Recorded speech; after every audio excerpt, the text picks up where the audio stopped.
Dalam rangka menyongsong 100 tahun Imam-Iman SCJ hadir di Indonesia, salah satu kegiatannya berlangsung turnamen volleyball antar lembaga instansi di Keuskupan Agung Palembang seperti Yayasan Saverius, Caritas Hospital Pansos Bodronoyo, Unika Musi Caritas, Paroki Santo Yosef, Paroki Santa Maria, Paroki Allah Maha Murah, Paroki Santo Petrus, Paroki Hati Kudus, Paroki San Frades, KMKC, Lembaga Miriam, Seminari Paroki Santo Paulus, dan kelompok Imam Biarawan.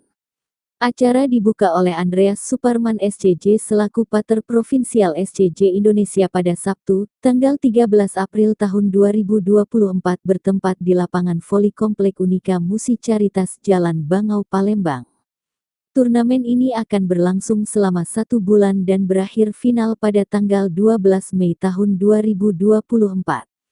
Kongregasi Imam-Imam Hati Kudus Yesus SCJ didirikan oleh Pater Leon Dehon di Saint Quentin, Aisne dan menerima Decretum Laudis dari Tahta Suci pada tanggal 25 Februari tahun 1888,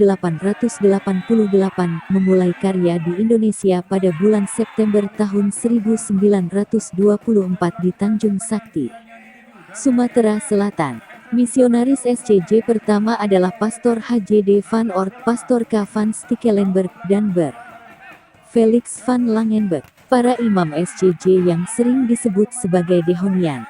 Dalam pembukaan turnamen voli SCJ Cup, Romo Andreas Suparman SCJ dalam sambutannya mengatakan bahwa kegiatan turnamen SCJ Cup ini untuk mensyukuri kehadiran Imam-Imam Hati Kudus Yesus 100 tahun yang lalu di Indonesia yang dimulai dari Bumi Pasemah Tanjung Sakti, serta pendampingannya sampai saat ini.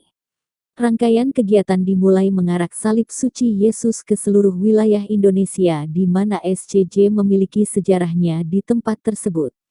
Selain kegiatan pembinaan rohani, seminar-seminar DCB, sedangkan puncak acara 100 tahun SCJ akan dilaksanakan bulan September tahun 2024 dengan diaksanakan tahbisan imam baru dan perayaan syukur.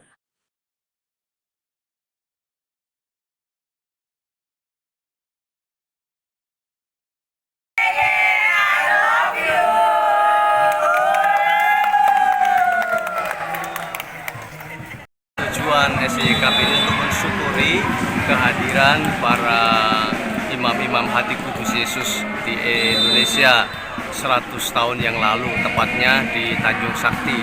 Jadi ini untuk mensyukuri rahmat Allah yang diberikan pendampingannya sampai saat ini. Rangkaian kegiatan dalam kegiatan 100 tahun SCJ, Romo? Ya, kita mulai dengan pembukaan, lalu kita membuat suatu penanda dengan salib Yesus yang memberikan hatinya. Ya, dan ini kemudian diarak keliling ke seluruh Indonesia di mana SCJ berada atau memiliki sejarah kehadiran SCJ. Di situ kita mengadakan syukuran, mengadakan juga pembinaan rohani, seminar-seminar dan sebagainya. Harapan SCJ untuk masyarakat Indonesia ataupun untuk umat Katolik seluruhnya, Romo? Ya, harapannya tentu saja bahwa kami SCJ bisa berjalan bersama, ya, bisa berjalan bersama dalam mengarungi peziarahan hidup dan juga peziarahan iman tentu saja. Itulah yang juga menjadi tema dari 100 tahun kehadiran SCJ Indonesia, yakni dengan hati terbuka berjalan bersama dengan gereja lokal.